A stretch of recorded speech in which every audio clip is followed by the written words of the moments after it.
أعوذ بالله من الشيطان الرجيم.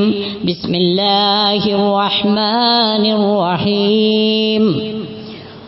فانطلقا حتى إذا لقيا غلاما فقتله قال أقتلت نفسا زكية بغير نفس لقد جئت شيئا نكرا قال ألم أقل لك إنك لن تستطيع معي صبرا قال إن سألتك عن شيء بعدها فلا تصاحبني قد بلغت من لدني عذرا. സമാധാനീയരായ സത്യവിശ്വാസികളെ, മാന്യ സത്യവിശ്വാസിനികളെ, അള്ളാഹുവിൻ്റെ വിധിവിലക്കുകൾ ജീവിതത്തിൽ പകർത്തി ധർമ്മനിഷ്ഠയോടെ ജീവിക്കാൻ ശ്രദ്ധിക്കണമെന്ന് എന്നോടെന്ന പോലെ നിങ്ങളോടും ഞാൻ ആദ്യമേ ഉണർത്തുകയും തഖ്വ കൊണ്ട് വസിയത്ത് ചെയ്യുകയും ചെയ്യുന്നു. വിശുദ്ധ മുഹറം മാസവുമായി ബന്ധപ്പെട്ട് കലീമുല്ലാഹി മൂസ അലൈഹിസ്സലാത്തു വസ്സലാമിൻ്റെ ചരിത്രം പരാമർശിക്കുന്ന കൂട്ടത്തിൽ ഖുർആൻ പ്രാധാന്യപൂർവം പഠിപ്പിച്ച മൂസ ഖളിർ അലൈഹിമസ്സലാമിൻ്റെ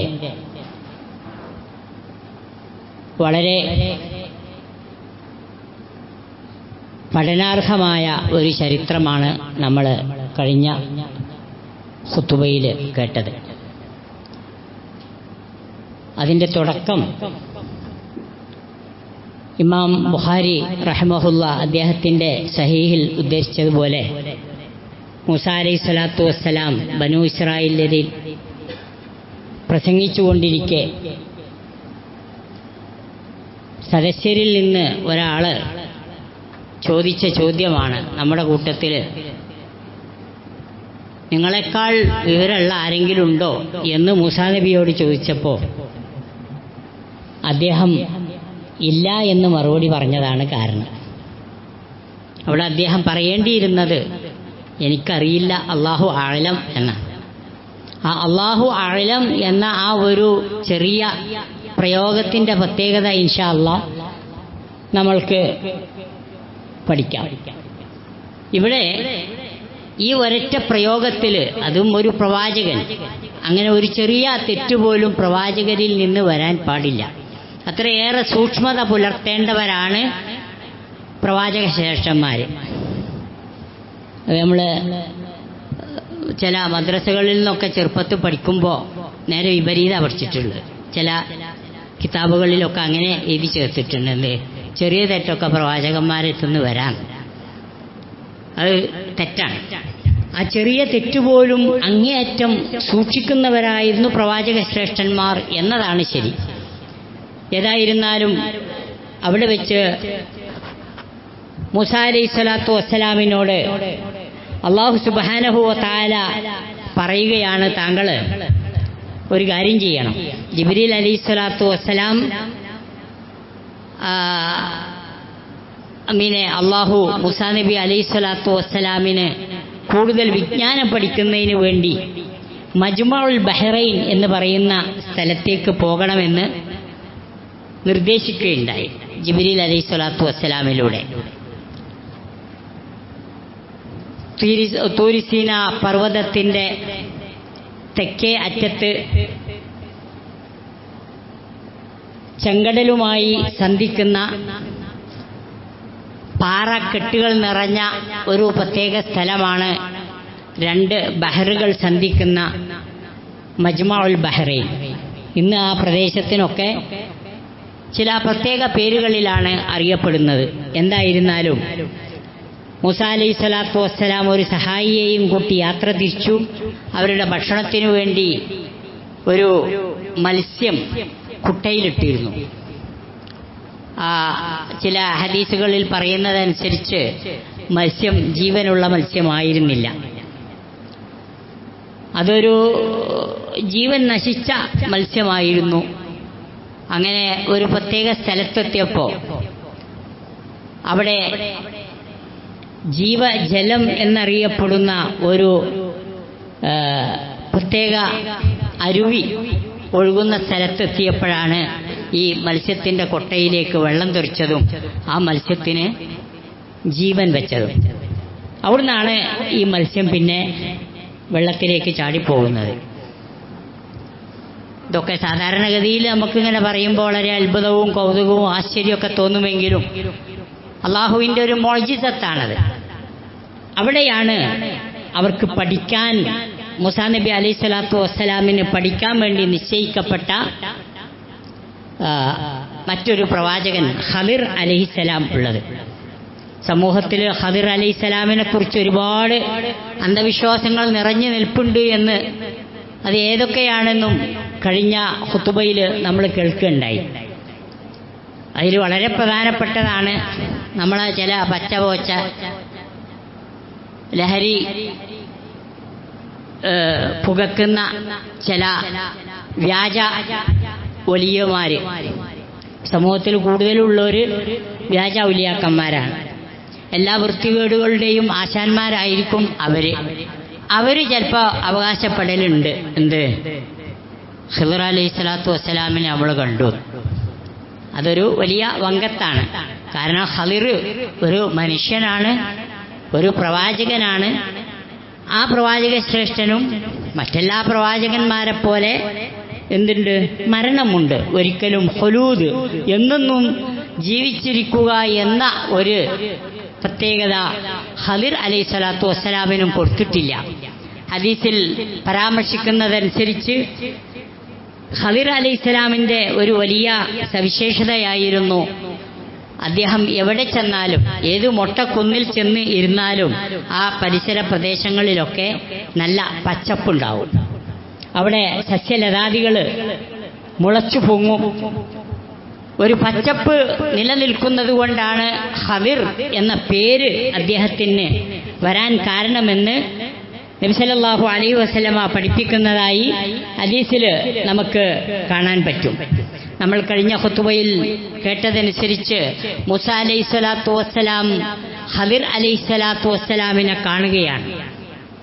അവിടെ വെച്ചാണ് അദ്ദേഹം, ഞാൻ താങ്കളുടെ കൂടെ അള്ളാഹു താങ്കൾക്ക് നൽകിയ ഇൽമ് കിട്ടുന്നതിനു വേണ്ടി നിങ്ങളുടെ കൂടെ കൂടട്ടെയോ എന്ന് ചോദിക്കുന്നത്. താങ്കൾ ആരാണ് എന്ന് ചോദിച്ചപ്പോ മൂസാ അലൈഹി സ്വലാത്തു വസ്സലാം സലാം ചൊല്ലിയിട്ട് ഞാൻ മൂസയാണ് എന്ന് പറഞ്ഞു. ഉടനെ ഖിദ്ർ അലൈഹി സ്വലാത്തു വസ്സലാം തിരിച്ചു ചോദിച്ചത്, ഖാല മൂസ ബനു ഇസ്രായേലിലേക്ക് നിയുക്തനായ മൂസയാണോ താങ്കൾ? ഖാല നഅം. അപ്പോഴാണ് അദ്ദേഹം ചോദിച്ചത്, ഖാല ഹൽ അത്തബിഉക അലാ അൻ തുഅല്ലിമനി മിമ്മാ ഉല്ലിംത റഷ്ദ.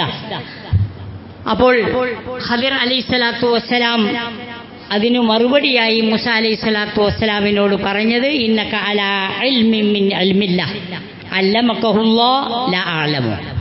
അള്ളാഹു താങ്കൾക്ക് ചില ജ്ഞാനം നൽകിയിട്ടുണ്ട്, ആ ജ്ഞാനം എനിക്ക് കിട്ടിയിട്ടില്ല. അതുപോലെ തന്നെ വഅന അലാ ഇൽമിൻ മിൻ ഇൽമില്ലാഹ് അല്ലംനീഹി അല്ലാഹ് ലാ തഅലമു. അള്ളാഹു എനിക്കും കുറച്ച് ജ്ഞാനം നൽകിയിട്ടുണ്ട്, അത് താങ്കൾക്കും കിട്ടിയിട്ടില്ല. ഖാല ബൽ അത്തബിഉക. മൂസാ അലൈഹി സ്വലാത്തു വസ്സലാം പറഞ്ഞു, എങ്കിലും താങ്കളുടെ കൂടെ ഒന്ന് ഫോളോ ചെയ്തിട്ട് താങ്കളിൽ നിന്നുള്ള ഇൽമ് ഒന്ന് കരസ്ഥമാക്കാൻ താങ്കൾ എന്ത് ചെയ്യണം? എനിക്കൊരു സമ്മതം തരണമെന്ന് പറഞ്ഞു. ഏതായിരുന്നാലും മൂസാ അലൈഹി സ്വലാത്തു വസ്സലാമിനെ ഈ ചോദ്യത്തിന് അദ്ദേഹം അതെ എന്ന് മറുപടി പറഞ്ഞെങ്കിലും അവിടെ കുറച്ച് കാര്യങ്ങൾ പഠിക്കാണ്ട്. ഒരു അധ്യാപകൻ എന്നുള്ള നിലക്ക് കുട്ടിയെ ശരിക്ക് തിരിച്ചറിയണം. അതുകൊണ്ട് തന്നെയാണ് ഇന്നക ലൻ തസ്തതിയ മഅയ സബ്റ എന്ന് ആളെ കണ്ടപ്പോൾ തന്നെ ഖിദ്ർ അലൈഹി സ്വലാത്തു വസ്സലാം പറയാൻ കാരണം, താങ്കൾക്ക് എൻ്റെ കൂടെ വല്ലാതെ സഹിക്കാൻ കഴിയില്ല. അതിനൊരു കാരണവും പറഞ്ഞു. ഞാൻ ചെയ്യുന്ന ചില പ്രവർത്തനങ്ങളുടെ കാരണം താങ്കൾക്കറിയാത്തത് കൊണ്ട് താങ്കൾക്ക് എന്നെ സഹിക്കാൻ പറ്റില്ല എന്നാണ് പറഞ്ഞത്. ഒരു അധ്യാപകന് വിദ്യാർത്ഥിയെ നന്നായി മനസ്സിലാക്കണം എന്നൊരു പാഠം ഖുർആൻ നൽകുകയാണ്. അല്ലാതെ കോമൺ ആയിട്ടൊരു സംഗതി അങ്ങനെ പറഞ്ഞു പോയാൽ അത് കുട്ടികളുടെ ഹൃദയത്തിലേക്ക് ഇറങ്ങിച്ചെല്ലണമെന്നില്ല. മൂസാ അലൈഹി സ്വലാത്തു വസ്സലാമിന് ഖദിർ അലൈഹി സ്വലാത്തു വസ്സലാം മനസ്സിലാക്കി. ആധുനിക വിദ്യാഭ്യാസ സമ്പ്രദായത്തിൽ വളരെ ശ്രദ്ധേയമായ ഒരു സമ്പ്രദായമാണ് മെന്റർ മെന്റി സമ്പ്രദായം.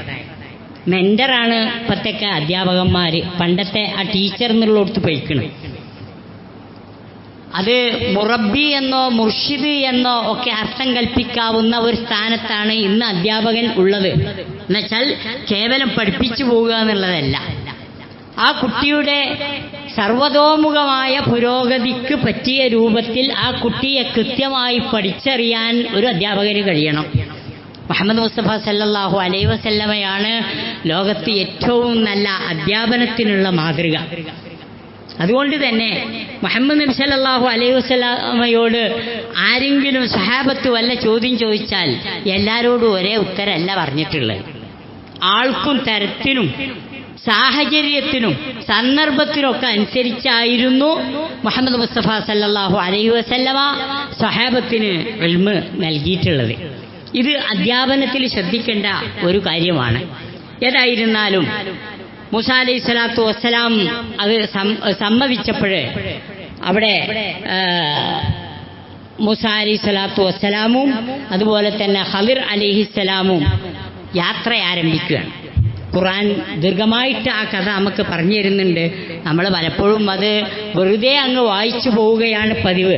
അതിൻ്റെ വിശദീകരണങ്ങളൊക്കെ നമ്മൾ മനസ്സിലാക്കുകയും പഠിക്കുകയും ചെയ്യേണ്ടതുണ്ട്. فانطلقا حتى إذا لقيا غلاما فقتله قال أقتلت نفسا زكية بغير نفس لقد جئت شيئا نكرا. രണ്ടുപേരും യാത്ര പോകുമ്പോൾ അവിടെ ഒരു ചെറിയ കുട്ടിയെ കാണും. ഗുലാം. ഈ ഖദിർ അലൈഹി സ്വലാത്തു വസ്സലാം എന്താ ചെയ്തത്? ഫഖതല, ആ കുട്ടിയെ അങ്ങ് കൊന്നു.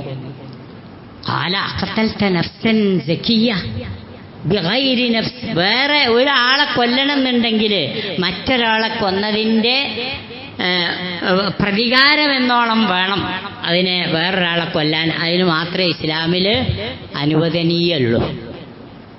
അതാണിപ്പോൾ നമ്മളുടെ ഇപ്പോഴും ഏറ്റവും ചർച്ചാ വിഷയമായ നിമിഷപ്രിയൻ്റെ കേസ്.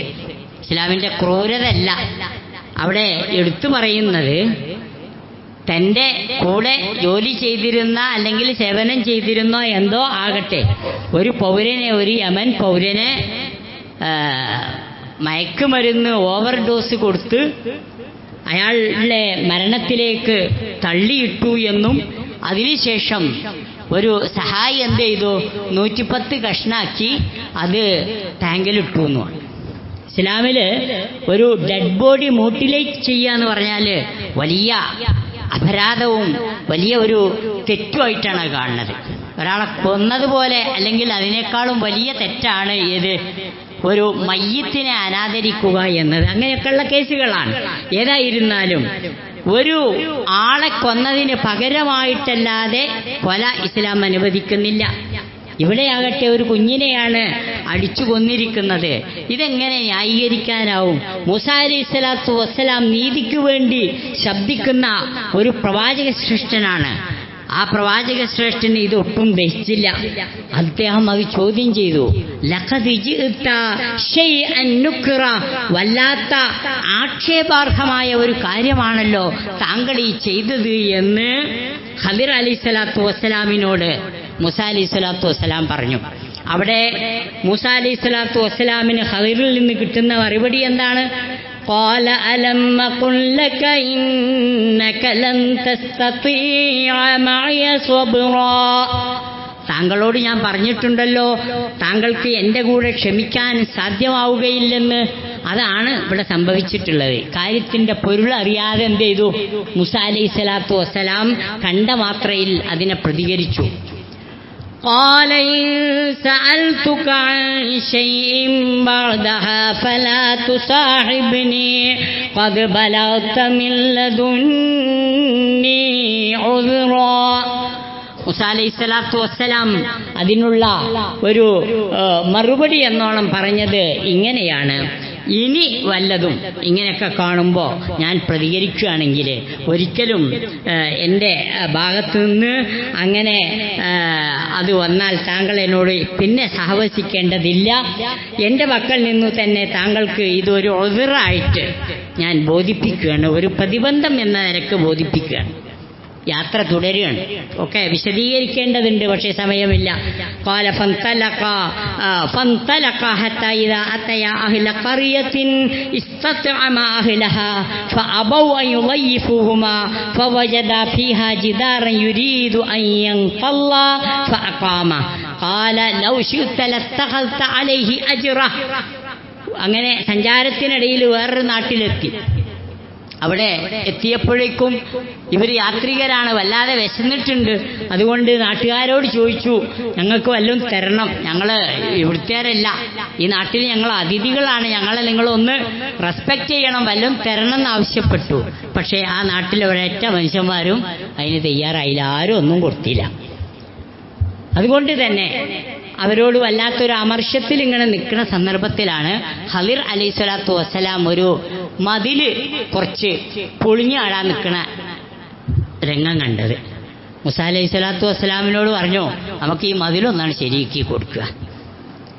നമ്മളെ നാടൻ ശൈലിയിൽ പറഞ്ഞാൽ ചൂടാകഞ്ഞ് വേറെ എവിടെയും പോകണ്ടല്ലോ. ഒരു ഭക്ഷണ സാധനം ചോദിച്ചിട്ട് ഭക്ഷണപാനീയം കൊടുക്കാത്ത മനുഷ്യന്മാരെ നാട്ടിൽ മതിൽ പൊളിഞ്ഞാടിയേ എന്തോ ആയിക്കോട്ടെ, എന്തിനാണ് ഇപ്പം അയിമ കെട്ടിമറിയാൻ നിൽക്കണമെന്നല്ലേ സ്വാഭാവികമായി ചിന്തിക്കുക. മൂസ അലൈഹിസ്സലാത്തു വസ്സലാം അത് തന്നെയാണ് ചിന്തിച്ചത്. അദ്ദേഹം പറഞ്ഞു, എന്ത് കാര്യത്തിനാണ് ഈ നാട്ടിലെ നമ്മളൊരു ഭക്ഷണം ചോദിച്ചിട്ട് അതുപോലും നൽകാത്തൊരു നാട്ടിൽ മതിൽ നന്നാക്കാൻ നമ്മൾ മെനക്കേണ്ട കാര്യം എന്താണ്? ഇനി മാത്രമല്ല, ഇത് ശരിയാക്കണമെങ്കിൽ നമുക്കൊരു കൂലി നിശ്ചയിച്ചിട്ട് ചെയ്യുകയാണെങ്കിൽ അതൊരു വലിയ ഉപകാരമാണ്. എന്നാല് ഈ വിശന്നിക്കണ വിഷയത്തിനൊരു പരിഹാരമാവുമല്ലോ. അതുകൊണ്ട് താങ്കൾ വിചാരിച്ചിരുന്നുവെങ്കിൽ അതിന് വല്ല പ്രതിഫലവും നമുക്ക് സ്വീകരിക്കാമായിരുന്നു. അതും കൂടെ പറഞ്ഞപ്പോ മൂസ അലൈഹിസ്സലാത്തു വസ്സലാമിനോട് ഖളിർ അലൈഹിസ്സലാം പറഞ്ഞത്, ഖാല ഹാദാ ഫിറാഖു ബൈനി വ ബൈനിക്, മതി, ഇനി നമ്മൾ വല്ലാതെ മുന്നോട്ട് പോകൂല.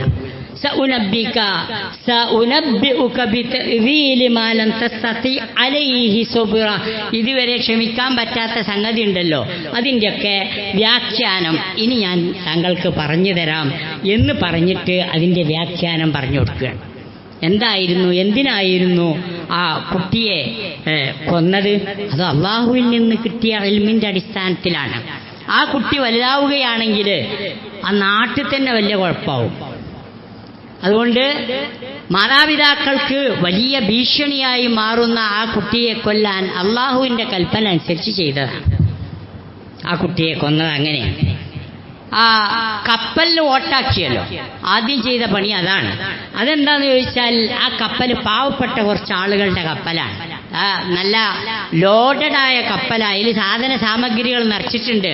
ആ കപ്പൽ കൊള്ളയടിക്കാൻ ഉൾക്കടലിൽ കവർച്ചക്കാര് കാത്തു നിൽപ്പുണ്ട്. ആ കപ്പൽ അപ്പം തന്നെ പോകാൻ പാടില്ല, പുറപ്പെടാൻ പാടില്ല. അപ്പോൾ അതിനൊരു കേട് വരുത്തിയിട്ട് അതിൻ്റെ സമയം ഒന്ന് തെറ്റിച്ചതാ. അതോടുകൂടി കവർച്ചയിൽ നിന്ന് ആ കപ്പലിൻ്റെ ആളുകൾ രക്ഷപ്പെടും. അള്ളാഹു അറിയിച്ചു തന്നതനുസരിച്ചാണ് ചെയ്തത്. ഈ മതിലെന്തിനാണ് നന്നാക്കിയത്? അത് 2 യതീം കുട്ടികളുടെയാണ്.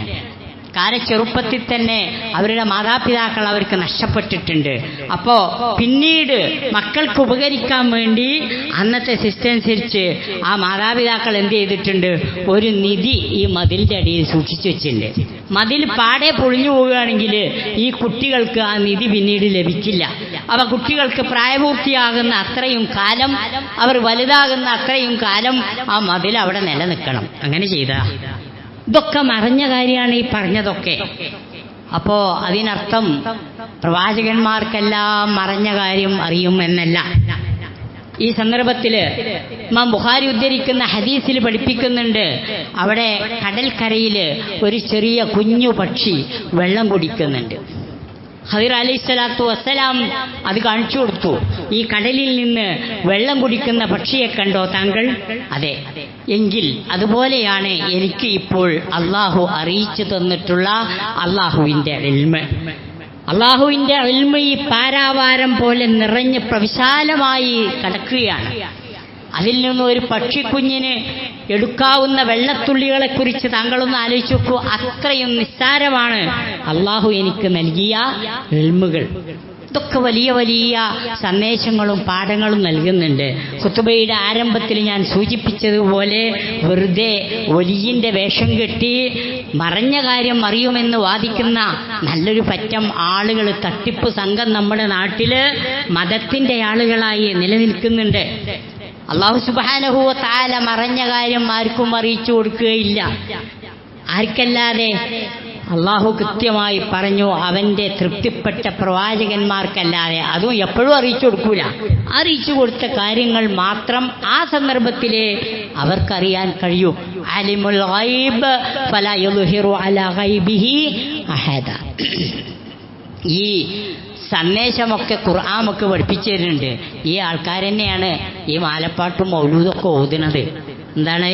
കൺകണ്ട് കണ്ട പോലെ കൽബിനകത്തുള്ളതും കാണാത്തതും ഒക്കെ കൺകൊണ്ട് കണ്ട പോലെ നോക്കി പറഞ്ഞോവർ എന്ന് മുഹ്യിദ്ദീൻ ശൈഖിനെ പറ്റി പറയുന്നു.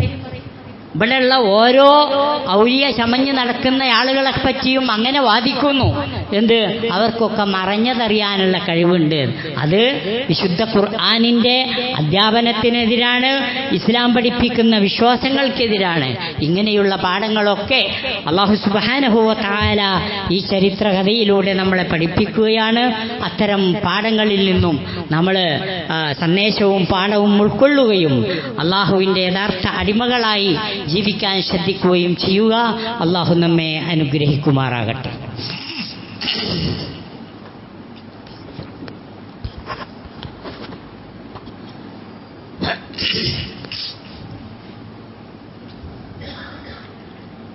അൽഹംദുലില്ലാഹ് അൽഹംദുലില്ലാഹില്ലദീ ഹദാനാ ലിഹാദാ വമാ കുന്നാ ലിനഹ്തദിയ ലൗലാ അൻ ഹദാനല്ലാഹ് വസ്സലാത്തു വസ്സലാമു അലാ റസൂലില്ലാ വഅലാ ആലിഹി വസഹ്ബിഹി അജ്മഈൻ.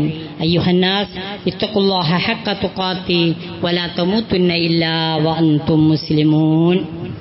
അള്ളാഹുവിൻ്റെ വിധിവിലക്കുകൾ മാനിച്ച് യഥാർത്ഥ മുത്തഖികളായി ജീവിക്കാൻ ശ്രദ്ധിക്കണമെന്ന് എന്നോടെന്ന പോലെ നിങ്ങളോടും ഒരിക്കൽ കൂടി ഉണർത്തുകയും ഉപദേശിക്കുകയും ചെയ്യുന്നു. ഖുത്ബയുടെ ആദ്യത്തിൽ സൂചിപ്പിച്ചതുപോലെ വിശുദ്ധ ഖുർആനും തിരുചര്യയില് തിരു ഹദീസുമൊക്കെ നമ്മളെ പഠിപ്പിക്കുന്നത് പോലെ മൂസ ഖദിർ സംഭവത്തിലൂടെ നമുക്ക് നൽകുന്നൊരു പാഠം മനുഷ്യന്റെ പരിമിതികളെക്കുറിച്ച് മനുഷ്യന് ബോധ്യം വേണമെന്നുള്ള. അതിനാണ് നമ്മൾ ഈ അല്ലാഹു അഅലം പറയുന്നത്.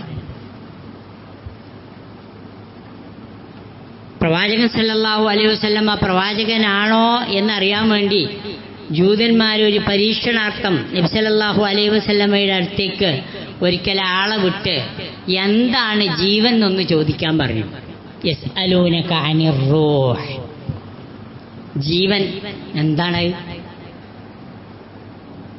ആ ജീവൻ പോയാൽ എങ്ങനെ തിരിച്ചറിയാന്നൊക്കെ പറയാന്നല്ലാതെ എന്താണ് ജീവൻ ശാസ്ത്രത്തിൽ ഏറെ പുരോഗമിച്ച കാലത്ത് പറയാൻ പറ്റുമോ? ഇല്ല. എന്താണ് മനസ്സ് എന്ന് പറയാൻ പറ്റുമോ? പറ്റൂല. ഇന്നും ശാസ്ത്രത്തിന് പിടുത്തം കിട്ടിയിട്ടില്ല.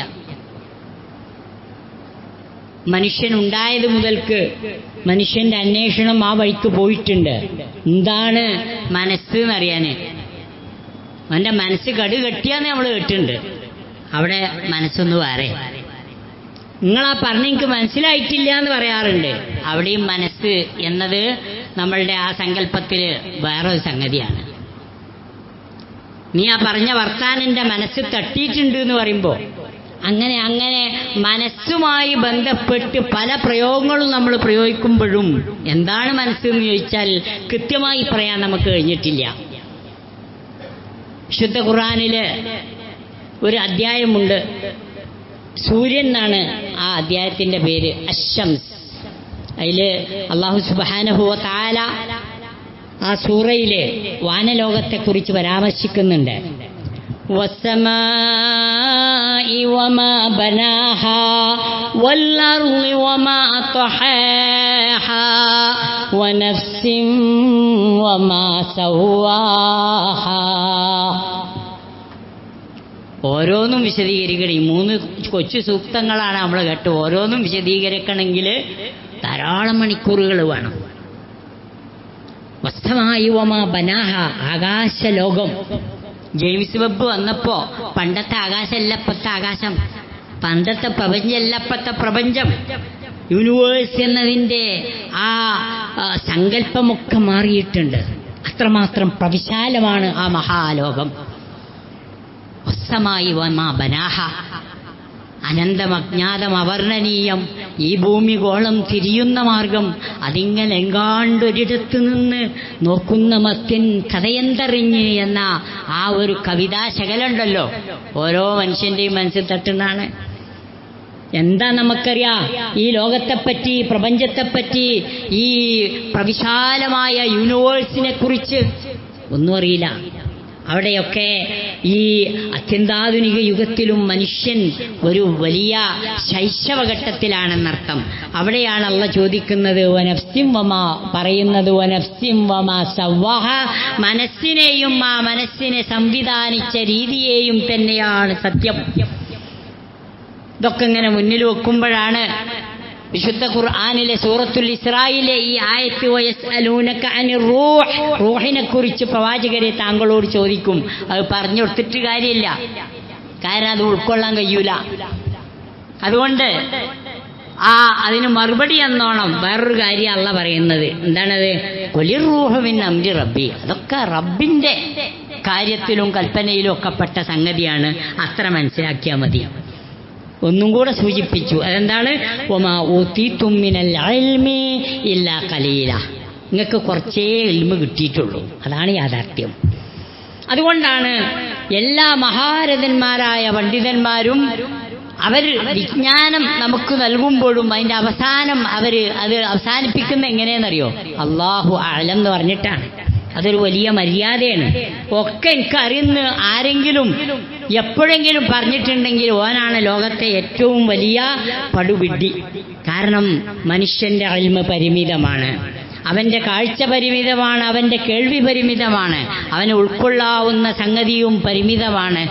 ഒരു ഒന്നിന് ശേഷം ഒരു 15 പൂജ ഇട്ടാൽ എന്താ നമ്മൾ വായിക്കാൻ പറ്റൂല.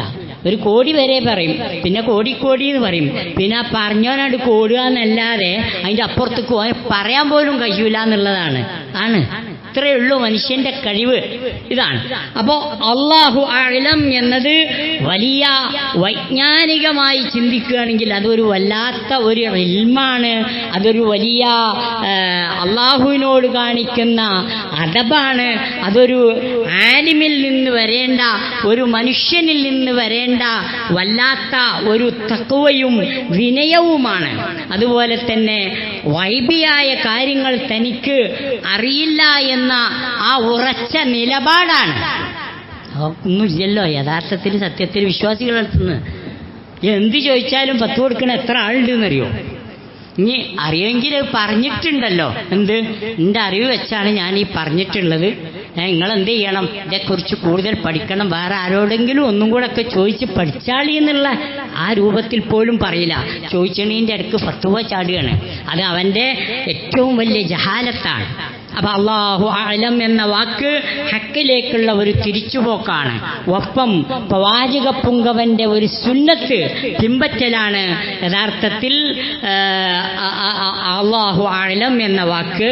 അതുപോലെ തന്നെ ഏത് വിഷയത്തിലും തൻ്റെ പരിമിതിയെക്കുറിച്ചുള്ള കൃത്യമായ ജ്ഞാനമാണ് അല്ലാഹു അഅലം എന്ന ആ ഒരു വാക്ക്. എപ്പോഴും അല്ലാഹുവിനെ ഓർക്കുകയും തൻ്റെ കഴിവുകേടിനെ കുറിച്ച് അറിയുകയും ചെയ്യാൻ അത് അവനെ ഉപകരിക്കും. ഉപകരിക്കും. അല്ലാഹു സുബ്ഹാനഹു വ തആല വിശുദ്ധ ഖുർആനും സുന്നത്തും പഠിപ്പിക്കുന്ന എല്ലാ സംഗതികളും പഠിക്കുകയും മനസ്സിലാക്കുകയും ജീവിതത്തിൽ ഉൾക്കൊള്ളുകയും ചെയ്യുന്ന യഥാർത്ഥ മുഅ്മിനുകളുടെ കൂട്ടത്തിൽ, മുത്തഖികളുടെ കൂട്ടത്തിൽ അല്ലാഹു നമ്മെ ഉൾപ്പെടുത്തി അനുഗ്രഹിക്കുമാറാകട്ടെ. നമ്മിൽ നിന്നും വന്നുപോയ ചെറുതും വലുതുമായ തെറ്റുകുറ്റങ്ങൾ ഗഫൂറും റഹീമുമായ തമ്പുരാൻ നമുക്കേവർക്കും പുറത്തു മാപ്പാക്കി തരുമാറാകട്ടെ. നമ്മിൽ നിന്ന് രോഗികളായ ആളുകൾക്ക് അല്ലാഹു സുബ്ഹാനഹു വ തആല രോഗശമനം നൽകി അനുഗ്രഹിക്കുമാറാകട്ടെ.